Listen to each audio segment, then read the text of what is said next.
Hello everyone, मैं ममतेज गुप्ता। आज देखेंगे 6th क्लास की पॉलिटिकल साइंस एनसीईआरटी चैप्टर 4 और चैप्टर का नाम है पंचायती राज। इस चैप्टर का हमने थ्योरी वाला पोर्शन पहले कंप्लीट कर लिया है। अगर आपने नहीं देखा है तो साइड में ये जितनी भी प्लेलिस्ट लगी हुई है ये सभी मैंने पढ़ाई है और आप इसमें से पॉलिटिकल साइंस वाली एनसीईआरटी वाली प्लेलिस्ट में, थ्योरी वाली प्लेलिस्ट में जाकर इसका थ्योरी वाला पोर्शन देख सकते हैं और इन सभी प्ले लिस्टों की लिंक आपको इसी वीडियो के डिस्क्रिप्शन में मिल जाएगी। ठीक है, आइए हम शुरू करते हैं। क्वेश्चन नंबर 1, निम्नलिखित में से कौन सा पंचायती राज का अंग नहीं है? ए है ग्राम सभा, बी है ग्राम पंचायत, सी है पंचायत समिति, डी है नगर पंचायत। तो इसका सही आंसर हो जाएगा आपका डी, नगर पंचायत, क्योंकि नगर पंचायत जो आएगा वो नगर प्रशासन के अंतर्गत आएगा, ना कि नगर पालिकाओं के अंतर्गत आएगा, नगर प्रशासन के अंतर्गत आएगा, ना कि पंचायती राज के अंतर्गत। क्योंकि पंचायती राज में केवल और केवल वो चीजें शामिल होंगी जो गांव के विकास के लिए होती है, ठीक है, ना कि शहर के विकास के लिए, क्योंकि जबकि जो नगर पंचायत है वो शहर के विकास के लिए कार्य करती है। क्वेश्चन नंबर 2, स्थानीय स्तर की सरकार में निम्नलिखित में से कौन सा स्तर नहीं है? देखिए, हमारे देश में जो सरकारें हैं वो सॉरी, मेरी काफी दिन से तबीयत खराब है, अभी भी है, तो गले में थोड़ी सी दिक्कत हो रही है। तो देखिए, हमारी जो देश है उसमें तीन स्तर की सरकार होती है। क्योंकि हमारा देश एक लोकतांत्रिक देश है, इसलिए हमारे देश ने अपनी शक्तियों को बंटवारा कर रखा है, क्योंकि कोई एक व्यक्ति पूरे देश को नहीं देख सकता। तो इसलिए क्या कर रखा है कि जो शक्तियां हैं उनको बांट रखा है। किस किस स्तर पर बांट रखा है? एक है केंद्र स्तर, दूसरा है राज्य स्तर, तीसरा है आपका स्थानीय स्तर। देखिए, जो केंद्र स्तर है वहां पर तो संसद कार्य करती है, ठीक है। जो आपका राज्य स्तर है वहां पर राज्य की विधानसभाएं काम करती हैं। और अगर आप स्थानीय स्तर की बात करेंगे तो अभी हम ऑप्शन देख लेते हैं, उसके बाद आपको स्थानीय स्तर भी पता चल जाएगा। तो कौन सा ऑप्शन ऐसा है जो स्थानीय स्तर की सरकारें के अंतर्गत नहीं आता? ए है पंचायती राज, देखो पंचायती राज तो आता है। बी है गांव का प्रशासन, सी है नगर का प्रशासन, डी है राज्य का प्रशासन। तो इसका जो सही आंसर हो जाएगा वो हो जाएगा डी, राज्य का प्रशासन, क्योंकि राज्य का प्रशासन तो राज्य स्तर पर आएगा, ठीक है। और जबकि ये तीनों किस में आएंगे? स्थानीय स्तर की सरकारों में। और ये वाला जो क्वेश्चन है ये कई बार एग्जाम में पूछा जा चुका है, तो आप इसको अच्छे से कर लीजिए। क्वेश्चन नंबर 3, ग्राम पंचायत के उम्मीदवार नेता को चुनाव में डैश करने के लिए कितनी उम्र होनी चाहिए? यानी कि आप जिस क्षेत्र में रह रहे हैं सॉरी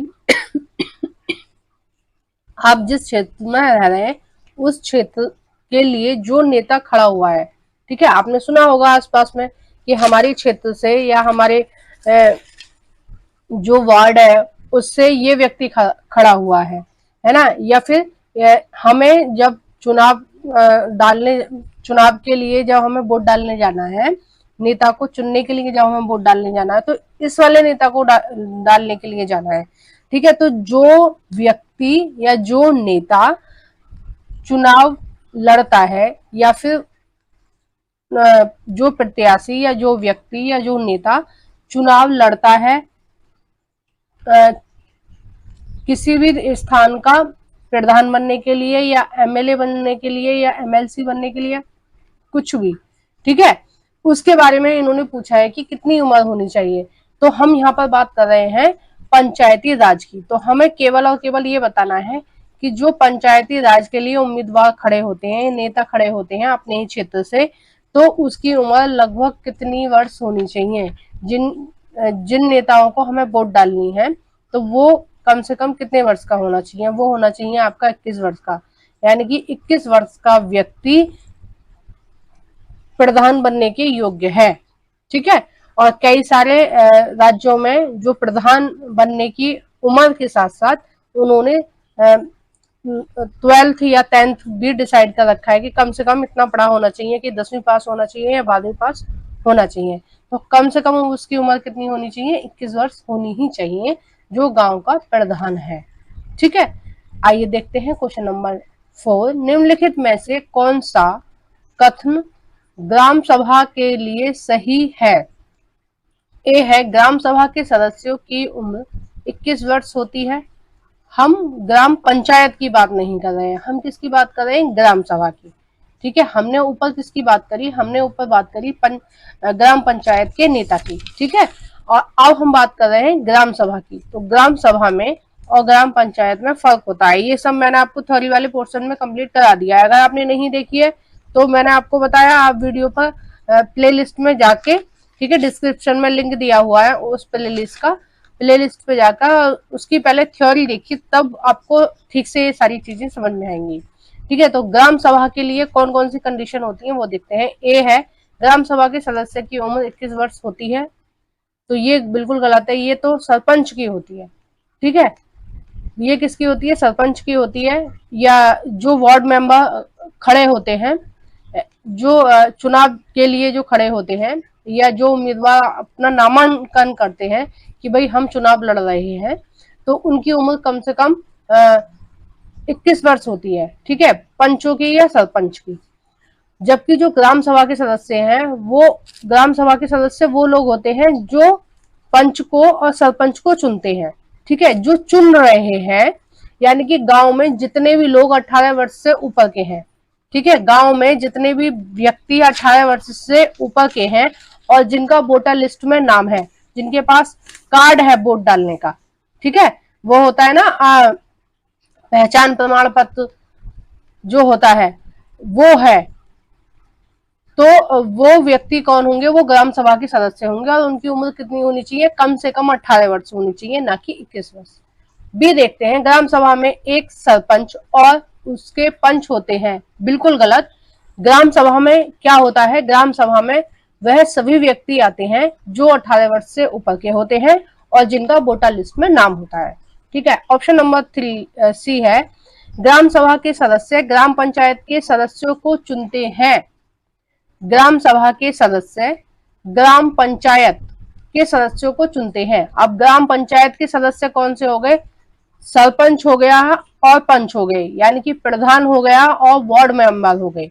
ठीक है, जो वार्ड मेंबर है या फिर जो प्रधान है, उनको कौन चुनते हैं? उनको ग्राम सभा के लोग चुनते हैं। ग्राम सभा के लोग कौन हो गए? जो 18 वर्ष से ऊपर के व्यक्ति है उस क्षेत्र के अंदर या उस गांव के अंदर। ठीक है, ऑप्शन नंबर डी है, यह अनिवार्य नहीं है कि ग्राम सभा के सदस्यों का नामांकन मतदाता सूची में हो। तो ये भी ऑप्शन गलत हो जाएगा आपका, कि ये जरूरी है कि जो भी ग्राम सभा के सदस्य हैं उनका जो नामांकन है वो वोटर लिस्ट में हो या मतदाता सूची। ठीक है, इसको हिंदी में बोलते हैं मतदाता सूची और इंग्लिश में बोलते हैं वोटर लिस्ट। ठीक है, उसमें नाम उसका होना अनिवार्य है। अगर आप 18 वर्ष के हो गए हैं तो आप ग्राम सभा के सदस्य जब तक नहीं बनेंगे जब तक आप वोटर लिस्ट में नाम नहीं डलवाएंगे, क्योंकि जब तक आप वोटर लिस्ट में नाम ही नहीं डलवाएंगे तो कैसे पता चलेगा कि आप वोट डालने के योग्य हैं। ठीक है ना, तो उसके लिए पहले पहल आपको करनी पड़ेगी। क्वेश्चन नंबर 5, पंचायती राज के कितने स्तर होते हैं? ए है 2, बी है 3, सी है 4, डी है इनमें से कोई नहीं। तो पंचायती राज के कितने स्तर होते हैं? 3 स्तर होते हैं। और कौन कौन से स्तर होते हैं आपके पंचायती राज के? पहला स्तर होता है ग्राम स्तर, ग्राम स्तर में होती है ग्राम सभा और ग्राम पंचायत। ठीक है, दूसरा स्तर होता है आपका ब्लॉक, है ना, ब्लॉक, या उसको बोलते हैं पंचायत समिति या जनपद पंचायत। ठीक है, उसको कई सारे नामों से जानते हैं। जब मैंने आपको थ्योरी वाला पोर्शन कराया था तो ये सारी चीजों पर बहुत विस्तार से चर्चा की थी, बोर्ड पे भी लिखा हुआ था, तो आपको पता ही है ना। और लास्ट वाला जो होता है, तीसरा वाला, वो होता है जिला परिषद, या आप उसको जिला पंचायत भी बोल सकते हैं। ठीक है, नेक्स्ट देखते हैं क्वेश्चन नंबर 6, ब्लॉक स्तर की पंचायत को निम्न में से किन नामों से जाना जाता है? पहला है, सॉरी, ए है पंचायत समिति। देखो ब्लॉक स्तर की पंचायत, ठीक है, कौन से स्तर है, ब्लॉक स्तर, ब्लॉक स्तर है आपका दूसरा स्तर, ठीक है, तो उसको किस किस नाम से जाना जाता है, ए है पंचायत समिति, बी है विकास खंड, सी है जनपद पंचायत और डी है ये सभी। तो इसका जो सही आंसर हो जाएगा वो हो जाएगा ये सभी, ठीक है, इन सभी नामों से जाना जाता है ब्लॉक स्तर पर। और 7 है आपका क्वेश्चन नंबर 7, देखते हैं, जिला पंचायत को निम्न में से किन नामों से जाना जाता है, कौन सा है, जिला पंचायत, ठीक है, हम जिला पंचायत के बारे में बात कर रहे हैं। ए है जिला पंचायत, बी है जिला परिषद, सी है मंडल परिषद और डी है ये सभी। तो इसका जो सही आंसर हो जाएगा वो हो जाएगा ये सभी। और इसका आज हमने एक पार्ट कंप्लीट कर लिया है, जो सेकंड पार्ट है वो आपको कल देखने को मिलेगा। अगर आप इस वीडियो को काफी समय बाद देख रहे हैं तो आपको प्ले लिस्ट में सब कुछ मिल जाएगा, तो आप प्ले लिस्ट पे क्लिक करके देख लेना, ठीक है। बिल्कुल सीरियल वाइज वीडियो आपको मिलेंगी, चैप्टर जो लगे हुए हैं बिल्कुल सीरियल से लगे हुए हैं, चैप्टर 1 के एमसीक्यू, चैप्टर 2 के एमसीक्यू, चैप्टर 3 के एमसीक्यू, चैप्टर 4 के एमसीक्यू, ऐसे लगे हुए हैं। तो आपको देखने में, ढूंढने में कोई भी दिक्कत नहीं आएगी। बस आपको क्या करना है, इस वीडियो का डिस्क्रिप्शन देखना है और उस पर क्लिक करके सारी प्लेलिस्ट को अच्छे से देख लेना है, या फिर आप चैनल पर विजिट करके भी देख सकते हैं। चैनल ओपन करिए, प्लेलिस्ट वाले आइकन पर जाइए, प्लेलिस्ट में आप देखिए कौन सा देखना है, पॉलिटिकल साइंस एनसीईआरटी 6, 7, 8 की एमसीक्यू, ठीक है। तो वहां से आपको ये वीडियो खुल के मिल जाएगी, है ना। तो आपको मेरी वीडियो कैसी लगी है प्लीज कमेंट बॉक्स में बताइए, और इसके सेकंड पार्ट देखने के लिए प्लीज मेरे चैनल को सब्सक्राइब कर लेना और बेल आइकन को प्रेस कर देना, ताकि मेरी हर वीडियो का नोटिफिकेशन आपको मिल सके। और प्लीज लाइक तो कर ही देना मेरी वीडियो को, और जो भी फ्रेंड आपके फ्री में एनसीईआरटी पढ़ना चाहते हैं 6 से 10 तक की, उन सभी फ्रेंड्स के साथ इस वीडियो को शेयर कर देना। Thank you for watching everyone.